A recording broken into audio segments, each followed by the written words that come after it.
Take a little trip with me, I'm gonna take you home. Take a little history Take a little down this lane of memories. down this lane. So let's raise another glass for the glorious past and the friends we have become. Yeah, yeah, 'cause little did we know the good times come and go, but the best is yet to come.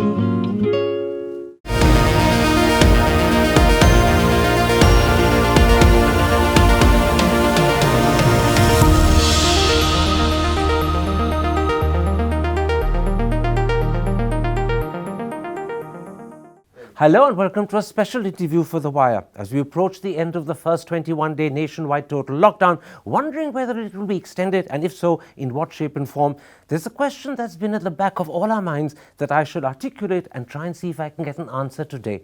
What is the likely impact of the coronavirus crisis on India's politics? And my guest is undoubtedly perhaps the only man in the country who has an answer. His electoral strategy made Narendra Modi Prime Minister in 2014, and then in the years to follow, his electoral strategy made Amarinder Singh, Jagan Mohan Reddy, Nitish Kumar and Arvind Kejriwal Chief Ministers of their respective states. And if you haven't guessed who I'm talking about, he's India's greatest electoral strategist, the one and only Prashant Kishor. Mr. Kishor, I want to talk to you about the likely impact of coronavirus on Indian politics, but perhaps let me start by asking you, how well or how badly has Mr. Modi handled this crisis? And let's take it step by step. First, the lockdown. Do people accept that this was necessary, or do they think he should have given advance notice as the governments of Bangladesh, South Africa and even Singapore did? Yeah, well, in a couple of points, Karan. First, in democracy like ours, the ability and the mandate to judge a government rests with the people at large. So, no individual, how capable he or she might be, is not and should not pass a judgment about the performance of government. Yes, we can all make a comment, but to judge his performance, probably I am not capable enough. Having said so, there are two other points I would like to mention about how the government has dealt with the situation before we come to that point. First, in my opinion, we are still in early phases of this crisis.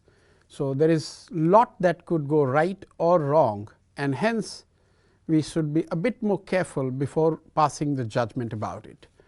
The third point in that regard is, whatever time frame we have seen of this crisis, there is unfortunately there is not enough information or data which in a typical democracy like ours should have, that limits our ability to assess how well government has done till date. But if I have to make a comment about how well they have handled the situation, in one word I would say probably we as a country are behind the curve. Behind the curve in understanding the gravity of the situation, say in months of February or March, behind the curve in recognizing what needs to be done, behind the curve in early preparedness and early response, and I dare say we continue to be behind the curve even as we respond to the evolving situation as it is turning out to be. If I can just give a couple of points here to highlight why I say that we are behind the curve. If you look at the hard fact, India has started talking about COVID and this crisis and how to deal with it only after 12th of March, when WHO has declared this as a world pandemic. Even after 12th of March, I think it did not pick up the pace or did not get the attention at the highest level as it should have got, say till 20th of March. So, for all what we are talking, basically we are in it lock, stock and barrel for last 4 weeks or so, and that is why probably we, if things go wrong and we are not lucky, we might end up paying a very heavy price, because we continue to be behind the curve, and therefore, in other words, be seen by some as being reacting to the situation rather than proactively preparing and tackling the issue head on. Before I come to the lockdown, let me pick up quickly on something you said. We are behind the curve.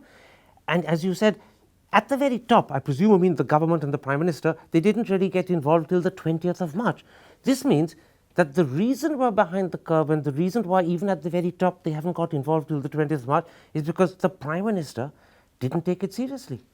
Well, it's not about individual, but the government. But the government, and this is not my subjective assessment. If what I'm saying is, look at the first case when the country got the first case on 30th January, if I'm getting it right. You're right. And just look at the sequence of event, what was happening in this country politically and administratively through the months of February up until mid-March.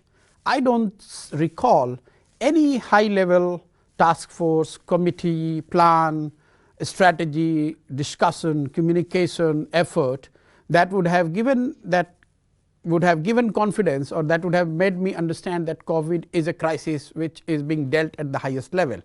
That whether it is a function of one individual or the government as a whole, that is for the people to judge, but that is why I continue to say that we are behind the curve. And therefore critical time was lost. We could have been prepared earlier, we weren't, as a result of which, when the crisis is near, we're not just behind the curve, we're unprepared. Again, I give you data, and you look at the ICMR study that has come 2 days back. In the 41 surveillance centers they have used to test those who were reporting severe RTIs, till 15th of March, they were recording zero case, zero COVID positive. Between 15th of March and the first week of April, that percent positive have moved from 0 to 2.6. That tells you that, say for example, if we were to do a lockdown, and if we would have done the lockdown, say to begin with in the first starting March, probably we would have got much better result than what we are getting now. So the first point you're making is the lockdown happened too late. But let me come it's back. It's not only lockdown. I'm saying everything. Everything we are behind the curve. We are behind the curve by at least by, there's no scientific measure, but in my subjective assessment, we are behind the curve by 15 to 20 days. That's a very large amount of being behind the curve. Yes, even if you look at today on the prepare or our testing, you can take any parameter. You take the PPE, you take at the treatment facilities that are being, as we speak, that is being prepared. We are behind by 10, 15, 20 days. All government is telling is that they are preparing, and they are doing something. I'm sure they are doing a lot, but probably they need another 15 days or 20 days before they start shelling out the hard numbers about ventilators, about isolation beds, about real scaling up of the testing, etc., etc. And none of this fills you with confidence. See, I told you one reason I am not confident is maybe because people like us are ignorant or not aware about all that government is doing, but the fault lies with government because they are not communicating enough. It's not a coincidence that we are probably the only democracy in the world where the COVID response or the situation is being explained by a committee of mid-level officials, and no disrespect to them, they are doing probably the great job, but we are the only country where not even the senior ministers are coming and explaining what is happening on the daily basis, and this is the very least as a democracy you expect to happen. So we're not just behind the curve, the government is also failing in terms of communicating, and because communication is critical to giving confidence, we're not giving confidence either. That leads to lack of confidence among vast majority of population who do not want to necessarily blindly buy into what is being fed. This is a very clear idea of how you assess as an individual the way the government is responding. Let's come to the lockdown, and let's come to other impacts of the government strategy on people, because that, I imagine, will determine how these people respond to the government. Let's start with the lockdown. To begin with, do people accept it was necessary, or do they think that, like South Africa, Singapore, even Bangladesh, Mr. Modi should have given more notice? Okay, so there are two parts to it. First, there is, we as a country, we have started getting into this mode where every solution we want to see in binaries. So those who are saying that we are not buying this lockdown as it is being implemented, they are being asked, are you opposed to lockdown? No, that's not the case. So let's put the facts on the table. a police-led lockdown, which is akin to curfew, is not same as lockdown as part of a public health response to a crisis like COVID, where you are ensuring self-distancing by using testing, isolation, contact tracing, quarantine, and then lockdown. As part of that package, if you do lockdown, it makes sense. But if you are using police or the administrative measures only to push people behind the four walls, I don't think it's going to give you the desired result. And do people realize that police are being used and the second strategy is being used, not the first? Has this gone through to people? Do they feel it? But that only time will tell whether people have understood or not. But what's your hunch? But I tell you something very important which your viewers should understand. In a country like India, when you say I'm going to lock down, it's simply not possible. You can't have a generalized police-led lockdown giving you the result which you are seeking as far as COVID is concerned.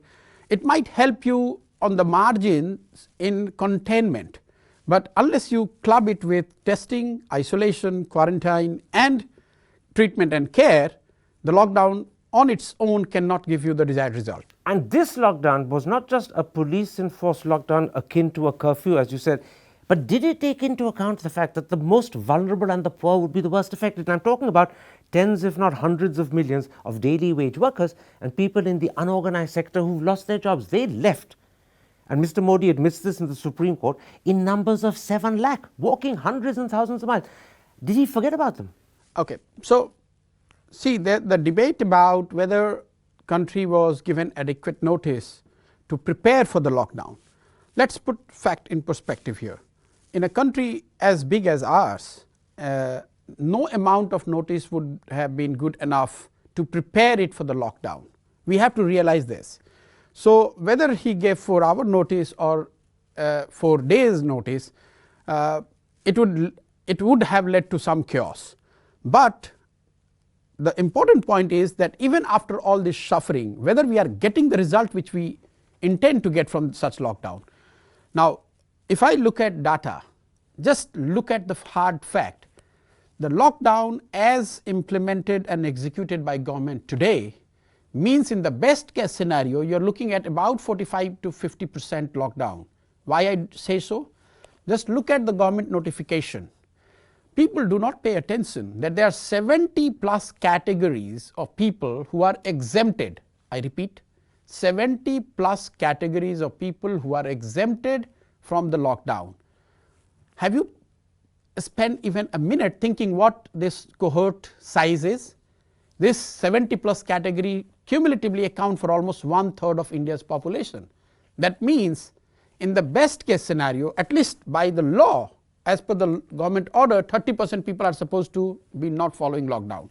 Plus, even the most conservative estimates will tell you that close to 20% people right at the bottom of the economic developmental pyramid, they are not in a situation to remain in a lockdown situation which is more than 5 to 7 days, no matter what you do, because their survival needs are so pressing that they have to defy lockdown and come out.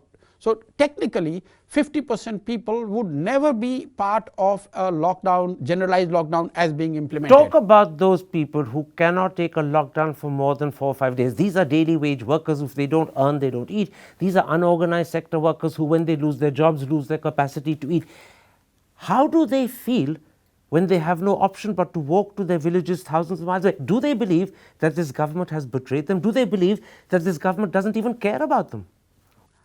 Well, if you really talk to them in a normal situation as well, most of them they will tell you that government do not care for them.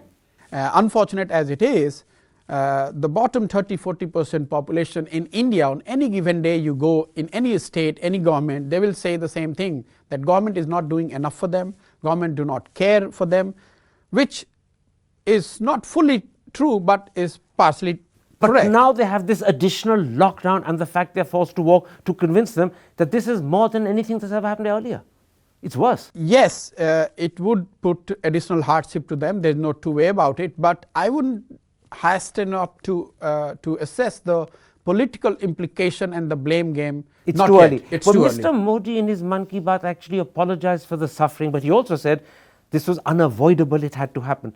These people who've suffered, and they're still suffering, do you think they accept the apology, or do they look at this as rhetoric and hollow words?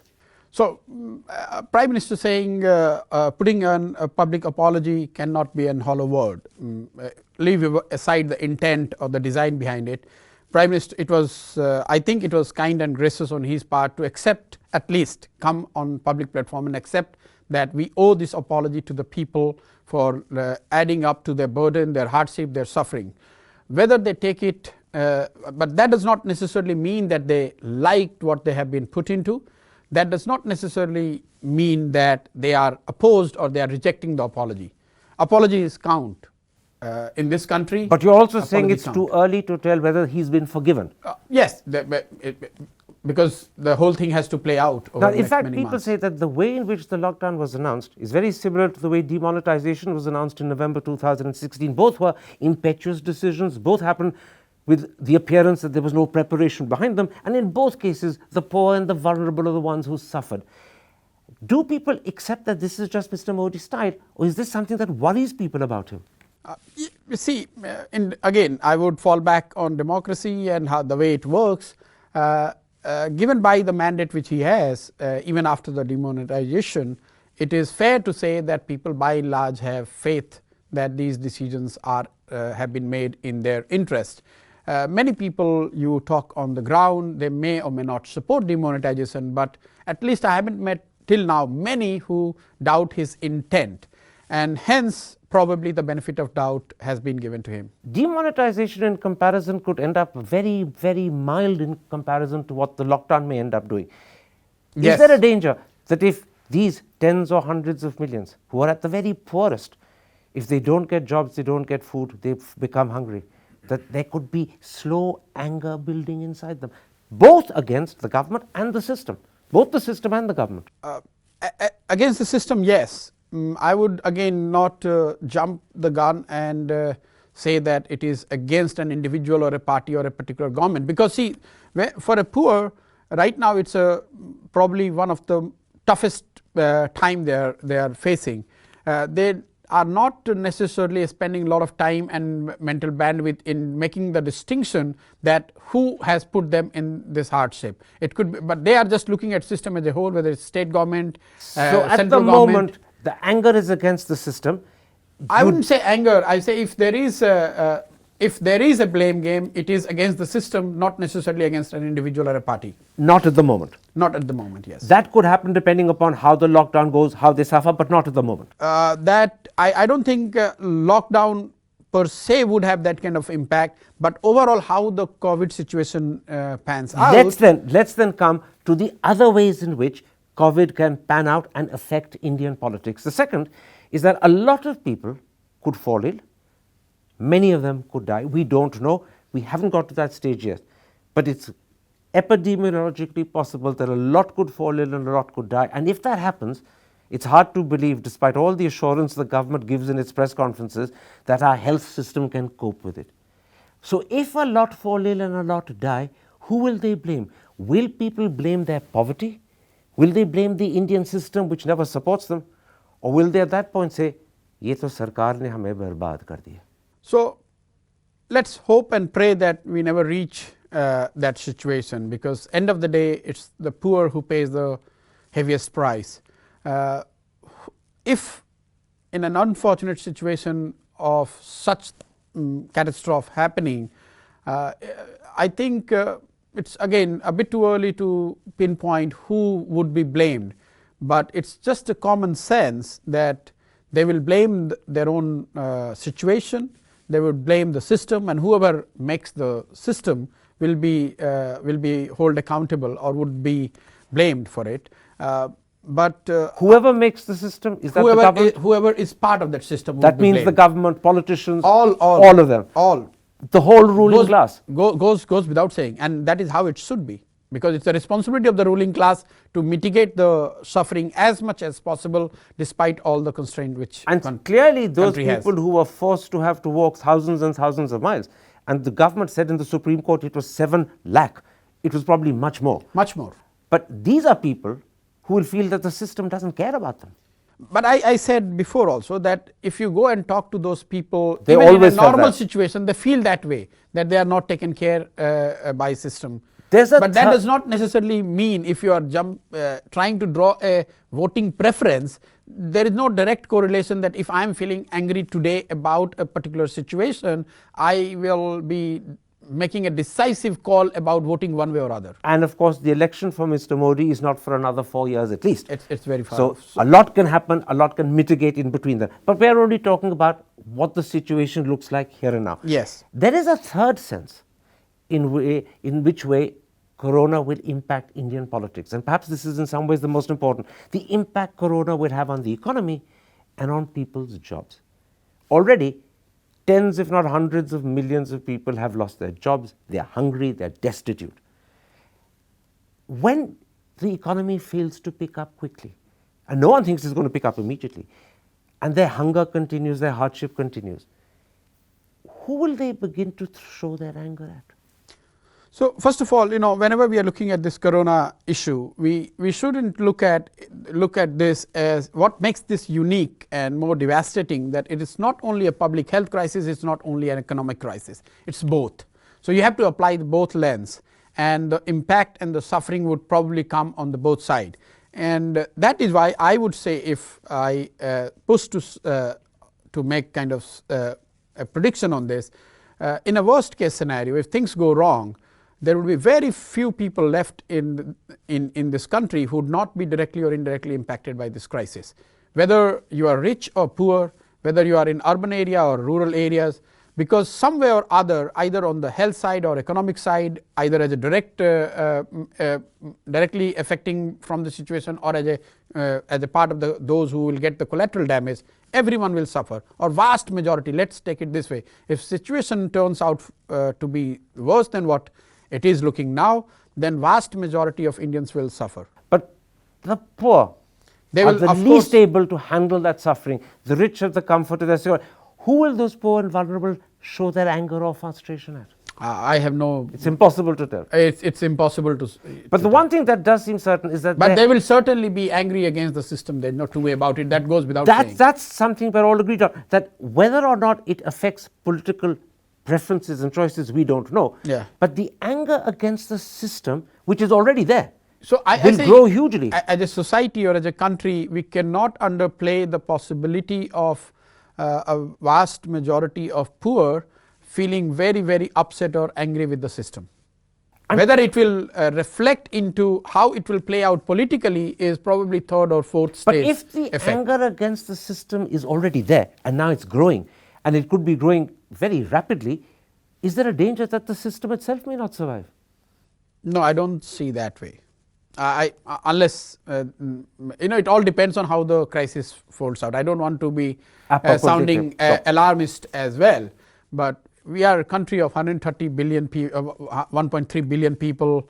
I don't see that system collapsing or there is a uprising against the system. Yes, there could be a very big significant discontent against the system that may or may not have some implication on the larger political ecosystem the way it is in India, political and governance system.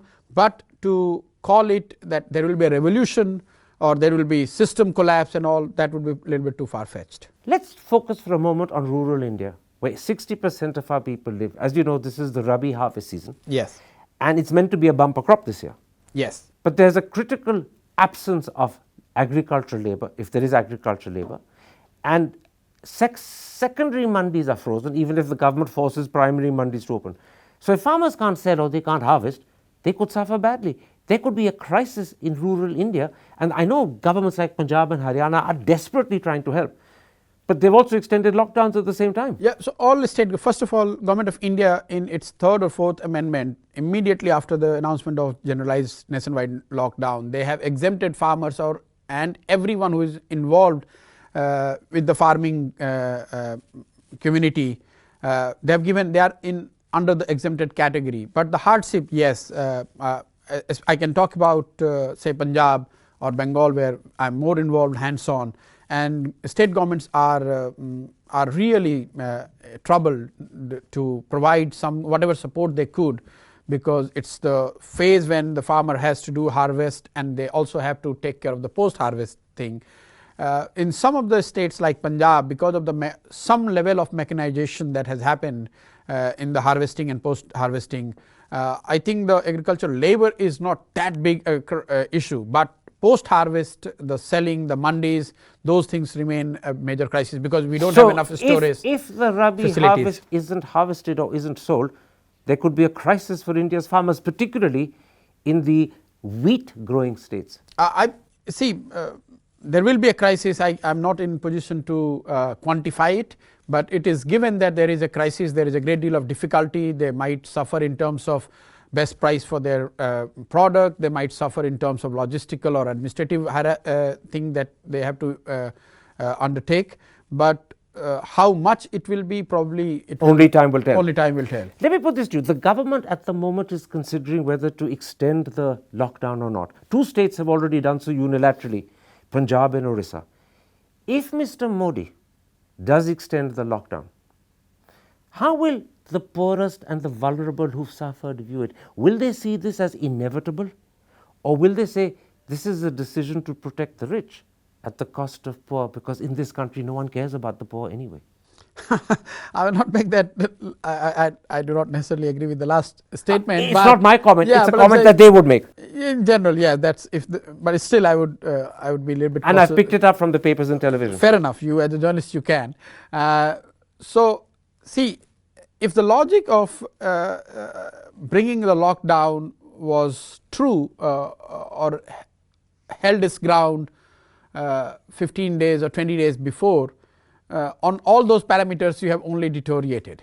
So, on what basis you will go back on the lockdown? So, you have no option. So, lot of debate that is happening whether government should or could.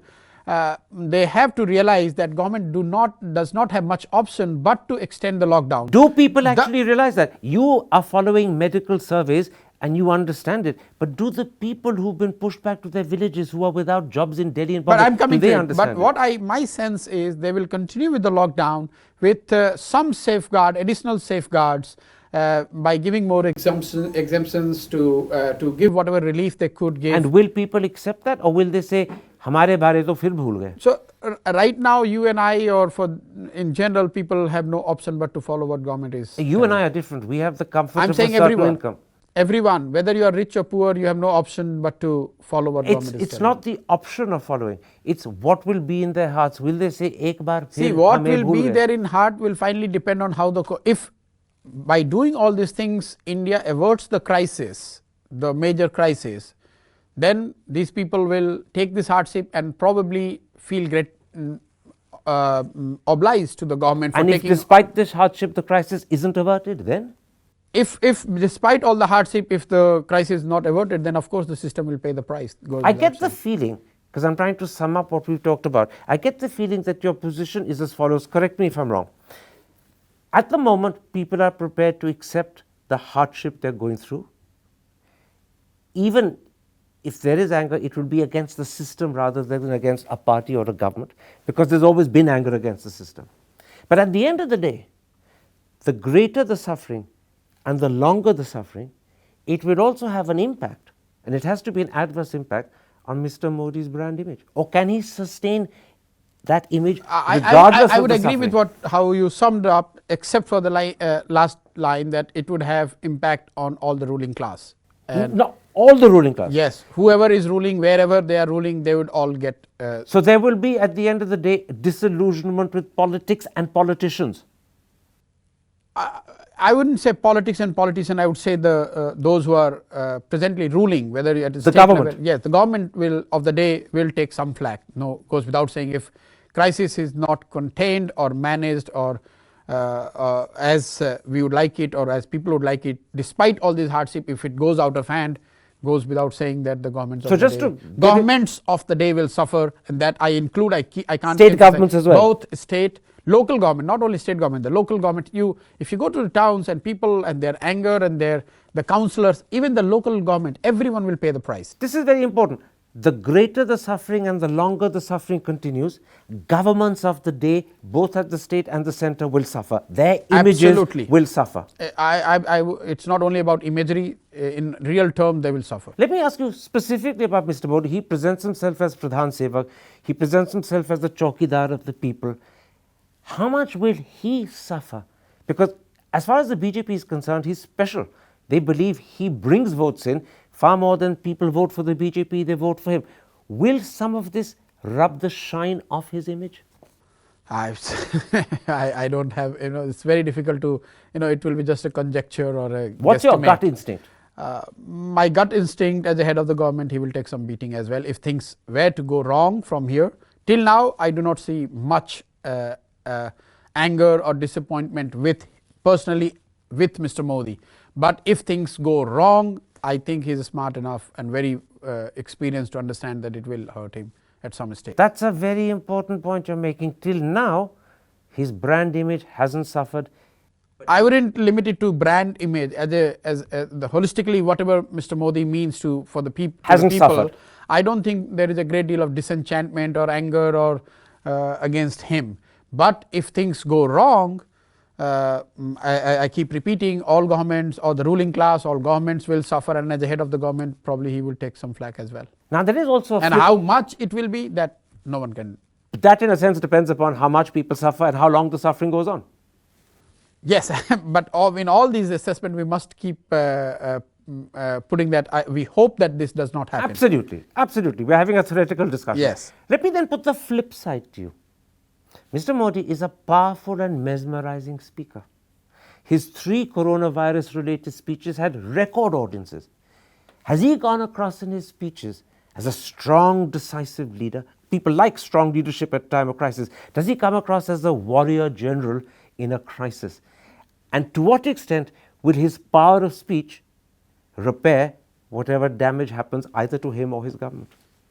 So he is a powerful speaker who connects with vast majority and all those things. I don't think I need to make a comment or we need to debate that. It's already proven out there.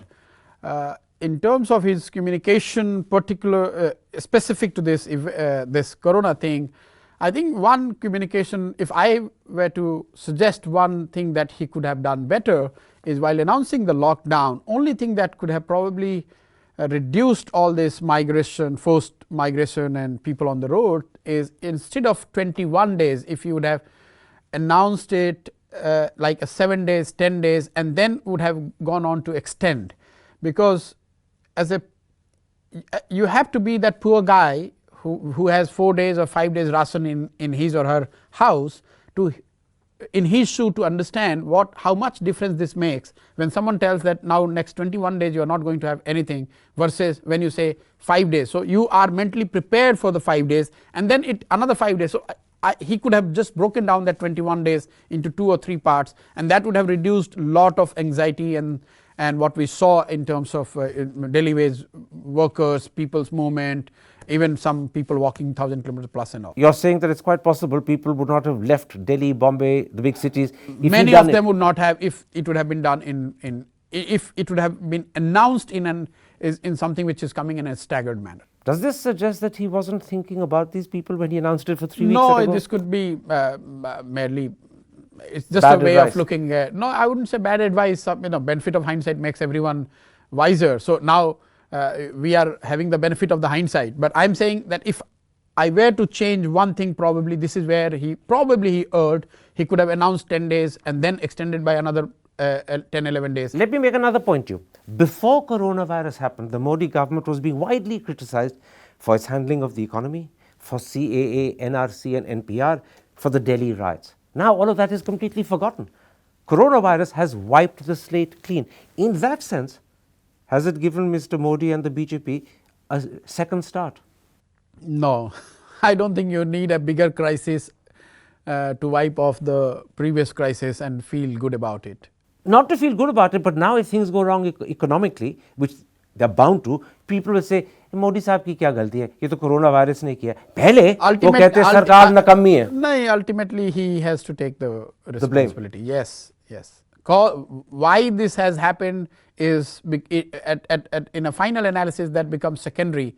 what has happened is more important. So, people suffering, whether it has happened because of the administrative lapses or the global issues or the nature's fury, whatever it is, the people will judge the government or the system of the day basis what they actually get. And because the buck stops with him, Yes. he has to carry the blame. To some extent, yes. One more point. Because of the fear of coronavirus, people simply don't have time and interest in politics at the moment. No one's listening to the opposition.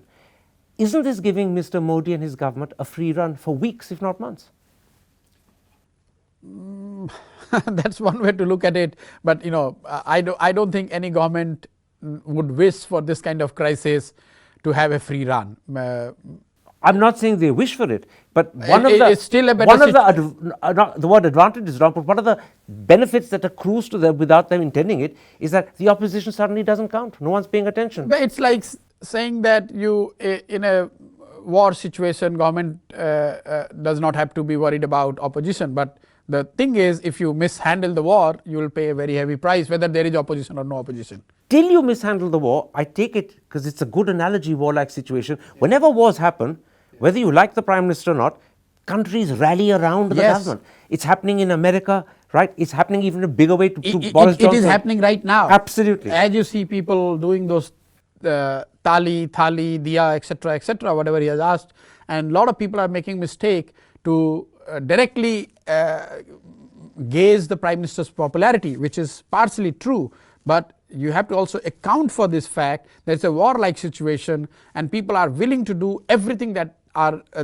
being advised to them coming from the Prime Minister, because this is a warlike situation, at least in the minds of most people. You're making a very important point. You're saying the fact that people happily and in hundreds of millions, thali, diyas, wasn't necessarily a direct support for Mr. Modi. It was a desire to rally behind the government and do everything you can to end the crisis. It's desire to safeguard your own lives and livelihoods. It's desire to do something for your society and take and be responsible as a citizen. And it is certainly it also reflects the popularity and the support they have for Mr. Modi. And the point which you made, that in times of crisis we have to rally behind the person who is leading us. But you stick with the point you made, that if all goes wrong, right, if the hardship grows, sadly if the deaths happen, then the buck stops with the man at the top and he cannot escape the blame. Obviously, because if you are leading the whole nation of 1.3 billion people in this war-like situation, if things go wrong, if things go right, you take the credit. If things go wrong, some flack will come your way. So in a very But again, I keep repeating. We hope nothing will go wrong.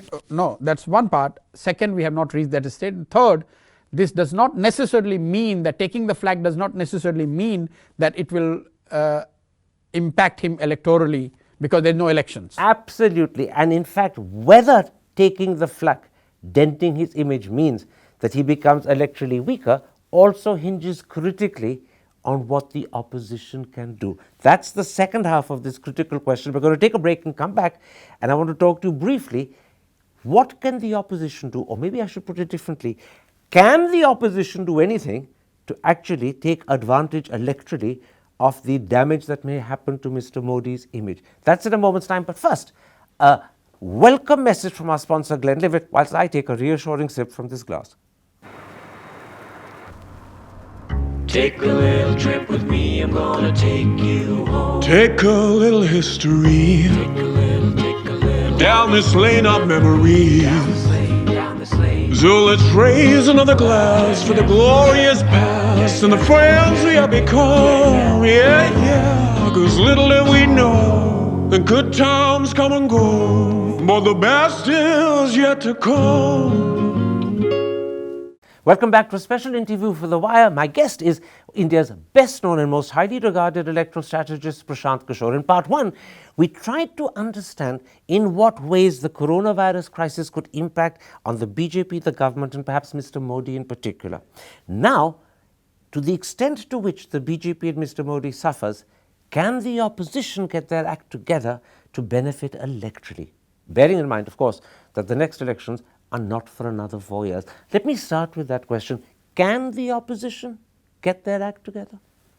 No, that question you should ask the opposition leaders, not me. No, but you know them, you've worked with them. What's your hunch? You understand them from the inside better than anyone else does.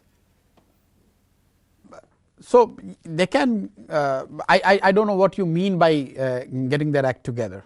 Unite so that they can do two things. One, in as many constituencies as possible, put up a direct one-to-one fight with Mr. Modi so that the vote against Mr. Modi isn't split. And secondly, all stand behind a credible face that can be presented as an alternative to Mr. Modi. So I think the elections are far 4 years away. So right now to think about what they should do to defeat BJP is premature, undesirable to even talk. What should they be doing at this point as an opposition to ensure that they remain valid? At the moment, no one's even talking about them. Yeah, so that's a valid question. I think what they should do is not to try to use this in any which way to benefit electorally. That's the first thing. They should not make the mistake of being seen as someone who is trying to benefit from this crisis electorally. Does that mean don't criticize the government? No, that does not mean do not criticize the government, but don't be irresponsible bunch of politicians who are just criticizing for the sake of it. The second thing they should do is, they could do, and I'm nobody to advise them, but just because you're asking me, that they should rally behind all the right things of the government, at least wherever there is a consensus, wherever there could be a consensus that could be built, they should try to put their weight, their office behind it. Third, if I'm part of the opposition group, I would like to be with the people as much as possible, being amongst the people, being with the people, doing whatever they possibly could be done at the community level, at the household level, at the individual level. That matters. I'm sure the third is happening. Instinctively, politicians. No, I it's don't not. think so. I don't think so. You really believe that opposition politicians aren't there with the people, reassuring them, comforting them? No, it's not about only you yourself has said that if all the political class, entire political class is actually doing what they are supposed to be doing, then the suffering, as you just talked in part one, shouldn't happen. Would have been a bit more mitigated at least. Okay. What about so if you just put the combined opposition today, the numbers and the rank and file they would have has as of today, there would not be a single village or block or panchayat in India where there is not enough resourceful people on the ground. And that's not the case. So theoretically speaking, there should be one or the other resource person, a person who could function as a resource for the community at large in every panchayat or every village, with or without government, I'm saying. Is there something that state governments and other opposition parties haven't thought of? It's such a vast country that you have to take it state by state, but I'm saying I do not see a coordinated effort on the part of opposition to be standing with the people at the grassroots level. They might be tweeting right things, they might be making some statement in the press, they might be writing letters. But that's from the comfort of Delhi and Bombay. Whether it is the comfort of Delhi or Bombay, or maybe at the district headquarters or state headquarters, but it is definitely not same as being with people at the grassroots level, which is at the villages in 2 lakh plus. And could this be held against opposition parties by the people? Will people remember this and say, in our hour? And that's why I kept on telling in the first part that when you say that people will get angry, they will not get angry against only one individual. Right across. They will get angry with the whole system, where both ruling party and opposition are part. You mentioned 2 other things that you felt opposition parties must do. One is not criticize for the sake of criticizing. Yes. Do you get the feeling that some of them are simply criticizing because they don't like Mr. Modi or they don't like the BJP? In general, in last 4-5 years, we have seen that whenever they try to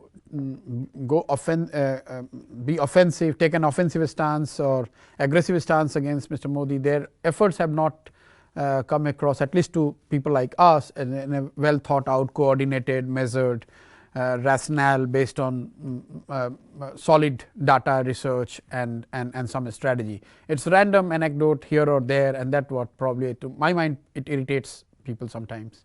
And the second point you made was that rally behind the government on right things. Yes. But one often discovers that when the Prime Minister holds these meetings, sometimes several chief ministers are missing. They deputize a minister or they deputize their chief secretary. By and large, chief ministers, or the 3 press conferences, today is the 3rd press conference he is doing, the conference call he is doing with the chief ministers.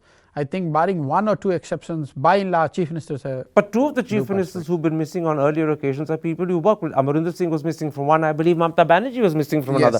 The last one, yes. Yeah, but today he's participating. But is it right that they should be No, absent? on that particular day or that particular time, he might be busy or occupied somewhere else. I don't think they would deliberately defy or not participate in a conference call chaired by Prime Minister on something as important as COVID. And if they are doing, they're wrong. Do you think opposition parties realize that depending upon how they play their cards over the next 4 years, this could be an opportunity to turn the tide? Otherwise, people were convinced Mr. Modi and the BJP are here for 10 years, 15 years. Do they realize that if they handle it properly, they could just turn the tide? So this whole assessment that Mr. Modi is going to be here forever is not valid. And I'm sure Mr. Modi would be the last person to buy into that argument. Is very Although Amit Shah says 50 saal ke liye. No, that's a different story. Giving a slogan that I want to be ruling here 50 years is a different thing than actually believing that I'm going to be. And so there's no harm in you thinking that I want to rule. Can I explain why people say that there's a possibility Modi and the BJP are here for a long time? It's just this. People say from 47 to 57 we were a one-party democracy. That one party was Congress. Yes. Suddenly 25, 35 years later, we've become a one-party democracy again. The difference is this time that one party is BJP. And just as Congress dominance lasted for 3 or 4 decades, BJP dominance could last for a decade or 2 or more. But actually that's not backed by data. Again, if you look at 67 onwards, no party has had kind of a free run, if just for the want of a better word, for more than 10 years. So if you see 67 to 77, then you say 80 to 89, from 89 to 2010. So by and large, the dominance, if at the state level, parties kept changing post 67, but at the centre, Congress continued till 77. Yes, they did continue, and but then they were back for 10 years in the 80s. No, they were not. They did not continue till 77. Congress went for the the original Congress got changed. Then but Indira they won continued with CPI support. Indira continued yes, so with 75 CPI support. You had an emergency. Then 80 they lost. Then it's not as linear as sometimes it looks. And on coming back to this, I give you a data. It's a very interesting piece. The set of data which you should pay attention to. A lot of us we think that since 2014 it has been a political hegemony for Mr. Modi Shah led BJP. I give you since 2014 5,177 assembly segments have gone for polls, some twice, because some of we are talking about 7-year time period of the dominance of so-called dominance of BJP. Out of 5177 constituencies that have been went for poll, you know how many BJP has won? How many? 1,525. That works out to be 29.4% seat. Congress, which is down, out, radarless, or whatever people call, you know how many they have won? 1040. So the difference is actually not that big, and others have won more than 2,600 seats. And this is not survey. I am saying actually in last 7 years, assemblies that has gone for the poll, in that 5177 constituencies, BJP has won only 1,525 seats. And Congress 1040. And 1,040. It's just that, yes, 2 national elections BJP had a ramping. Which is why Modi becomes so important, because at a national election time, it's his image that carries the party. If it's dented, his party suffers. So elections are more like lawn tennis. It's not a squash. So it depends on your opposition. Who is your opposition also? You could be very good, but if your opponent is better than you, then you can lose Which the is match. why I came in this part. And that is can why the opposition get their act so together? that's what I'm telling, that the data is telling me that BJP is the dominant political force, no doubt about it. They have won the 2 national elections, no doubt about it. But to say that there is no opposition is probably a bit of an overstatement. There is opposition, but opposition formation is not looking right now, is not probably able to challenge Mr. Modi. Because the opposition is not united. Because they It's put not up only multiple question of, no, candidates. it's not a question of united. They need a face, they need a narrative, and then comes the arithmetic. And where's the face? That's not my job, but I'm No, just no, telling I'm the just, analysis. there is no possible theoretical face around that can. But you never know. But if we were having this discussion, say in 1973, what would you and I have said about, is there a face against Mrs. Gandhi? Probably no. If we were having this discussion in say 1986, 87, what would have been our prediction with regard to face against Mr. Rajiv Gandhi? So whenever there is a party which is a ruling with a big majority, we get this sense that this person is someone who no one can defeat, no one can challenge. But India is a very vast country, and if you want to continue being very popular, both at a personal level and in electoral sense, you need to have a lot of things going right for you, So including weak opponents. So as we end this interview, am I right in summing it up in the following way? Coronavirus has the potential to damage both the BJP and Mr. Modi, but that depends upon what happens and how extensively and for how long. Consequently, there is also a potential for the opposition if over the next 4 years they can get their act together.